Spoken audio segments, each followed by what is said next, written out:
We are hoping to introduce you to some nonprofits this week that you may not be familiar with ahead of Giving Hearts Day, and that may include Adapt Music. They're a local nonprofit providing people with special needs musical experiences, including singing, dancing, even playing instruments. And joining us today is their founder and executive director, Bridget. Oh my gosh, Bridget. I'm not sure I can say this. Bitsagay. Bitsagay. All right. Well, Bridget, welcome to North Dakota today. So Adapt Music. Oh, I think this is fantastic. I love it. And obviously, somewhere along the line, you were inspired to start this program. Tell us about that. Yes, I was a music teacher in the West Fargo public school system for many years. And one year I was able to teach adaptive music to our special ed classes. And I just thought, you know what, I think this has such an impact and somebody should do this in our community. And my husband encouraged me that maybe should be me. So Awesome. Back in 2018, I founded Adapt Music. I love that. Sometimes you just need that little push or encouragement from someone else. So tell us a little bit more about what Adapt Music is. So we provide music enrichment activities for organizations. We're based here in Fargo, so we work with organizations in Fargo, Moorhead, and even out to Jamestown that help people with special needs. And it can be a variety of needs, whether it's emotional, social, developmental, or even some just different needs. We adapt our music activities to meet those needs. So for instance, we work with Ann Carlson Center out in Jamestown and Gigi's Playhouse here in Fargo, CCRI, and even memory cafes that helps with Alzheimer's and dementia. And we've even done stuff with Ronald McDonald House just to provide some music activities for families staying there as well. Oh, that sounds very special. And I was going to ask that question before you got to it about all these different places that are involved. How about, even into the schools a little bit? Because obviously, if you were a music teacher.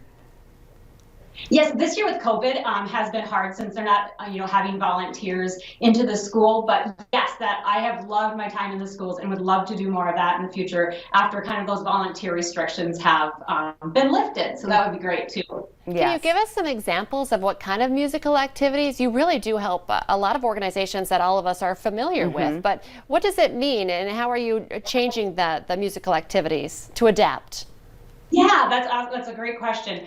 Sometimes it's something as simple as an instrument, adapting it to meet kind of people's maybe physical needs. So we have like different handheld instruments. I provide all the instruments that we bring in because a lot of organizations don't supply a ton of musical instruments, but yet music can be such a powerful tool. And so we can adapt instruments.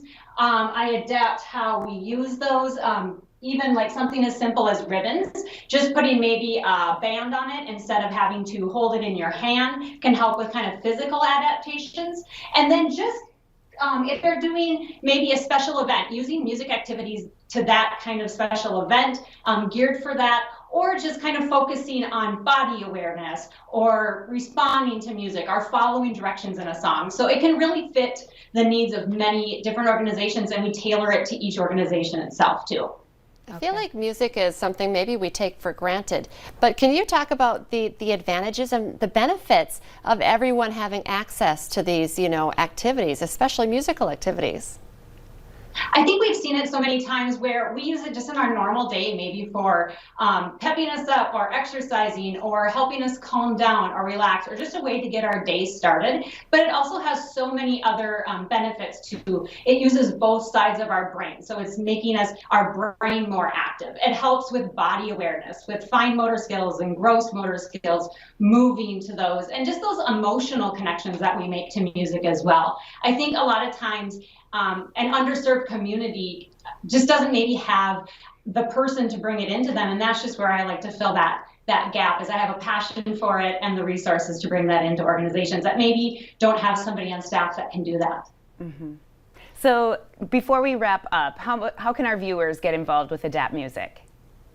Well, we would obviously love your support on Giving Hearts Day. We offer all of our services of no charge to our clients and our partner organizations. So days like Giving Hearts Day are a huge boost for us, where we can go out and expand our reach even further.